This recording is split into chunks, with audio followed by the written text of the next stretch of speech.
Assalamualaikum warahmatullahi wabarakatuh. Izin memperkenalkan diri, nama saya Tantri Lestari dengan NIM 2008-916 dari kelas 2B PG PAUD. Di sini saya akan mereview atau menjelaskan kembali tentang roadmap yang telah saya buat pada mata kuliah perkembangan sosial, emosional, moral, dan agama anak usia dini. Dari pertemuan 9 sampai dengan pertemuan 14. Pada pertemuan 9, kita membahas tentang fase perkembangan masa akhir kanak-kanak. Fase masa akhir kanak-kanak ini berlangsung dari usia 6 tahun sampai saatnya individu menjadi matang secara seksual, yaitu sekitar usia 13 tahun bagi anak perempuan dan 14 tahun bagi anak laki-laki. Pada fase ini, anak akan mengalami perkembangan-perkembangan, yaitu termasuk perkembangan fisik. Perkembangan fisik yang pertama yaitu tinggi badan. Tinggi badan anak akan bertambah secara drastis. Yang kedua yaitu berat badan. Anak akan mengalami perubahan berat badan.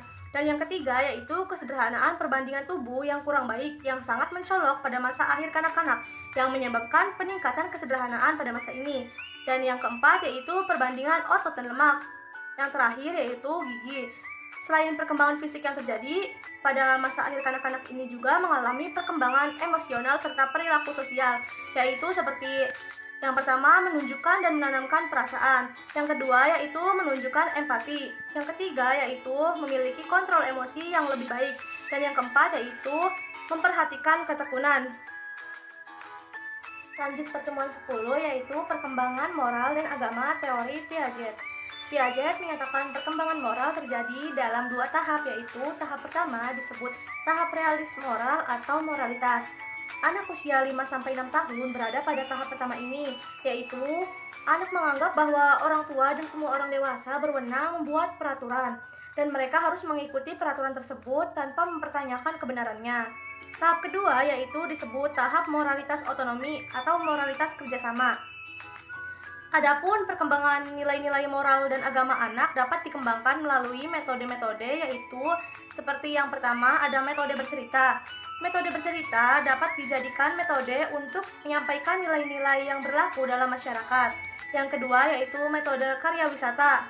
Metode ini bertujuan untuk mengembangkan aspek perkembangan anak yang sesuai kebutuhannya. Tujuan dari karya wisata ini perlu dihubungkan dengan tema-tema yang sesuai dengan aspek perkembangan anak. Yang ketiga yaitu metode bernyanyi. Anak diarahkan pada situasi dan kondisi psikis untuk membangun jiwa yang bahagia, senang menikmati keindahan dan mengembangkan rasa melalui ungkapan kata dan nada. Yang keempat yaitu metode bermain peran. Metode ini digunakan dalam menanamkan nilai moral dan pada anak. Dengan bermain peran, anak akan merasakan jika ia sedang menjadi seorang yang ia perankan. Lanjut pertemuan 11 yaitu perkembangan moral dan agama teori Kohlbrecht. Kohlbrecht mengemukakan teori perkembangan moral berdasarkan teori Piaget, yaitu dengan pendekatan organismik. Selain itu, Kohlbrecht juga menyelidiki struktur proses berpikir yang mendasari perilaku moral atau moral behavior. Tahap-tahap perkembangan moral terdiri dari 3 tingkat, yaitu satu tingkat prakonfesional, yang kedua yaitu tingkat konfesional, dan yang ketiga yaitu tingkat postkonfesional. Pada pertemuan 12, kita membahas tentang cara terpadu pengembangan sosial emosional anak usia dini. Lingkungan keluarga, lingkungan sekolah, dan teman atau masyarakat merupakan interaksi yang terpadu antara 3 lingkungan. Orang tua adalah pemberi hasrat sehingga keajegan di luar, anak akan ajeg atau kokoh dengan nilai-nilai yang ditanamkan oleh kedua orang tuanya. Ayah dan ibu juga adalah role model bagi anaknya. Jadi, anak akan mencontoh perilaku role model atau keluarga terdekatnya seperti ayah dan ibunya. Orang tua juga akan memberikan cinta kasih sayang kepada anaknya tanpa syarat. Lanjut pertemuan 13 yaitu tentang pandangan Islam dalam pengembangan moral dan agama. Pendidikan agama dan moral sangat membantu anak dalam memasuki tahapan selanjutnya. Karena pendidikan agama dan moral adalah salah satu pendidikan yang penting yang harus diajarkan dan dibiasakan kepada anak sejak usia dini. Tujuan diajarkannya pendidikan kepada anak sejak dini yaitu agar anak dapat tumbuh dan berkembang menjadi manusia yang memiliki karakter yang baik sejak dini. Pendidikan agama dan moral sangat berkaitan dalam kehidupan, terlebih dalam kehidupan anak usia dini. Jika agama anak baik, maka moral juga akan baik. Jadi pendidikan agama dan moral harus diberikan kepada anak sejak dini.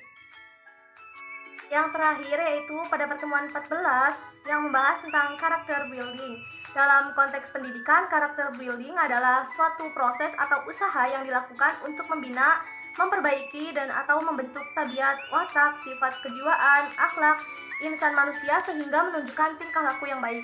Teori karakter building 1992 yaitu di dalam segala bidang bahwa karakter itu sangat berpengaruh bagi kehidupan.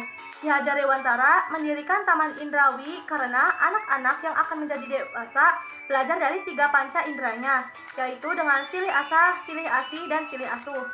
Mungkin cukup sekian yang dapat saya sampaikan, kurang lebihnya mohon maaf. Terima kasih. Wassalamualaikum warahmatullahi wabarakatuh.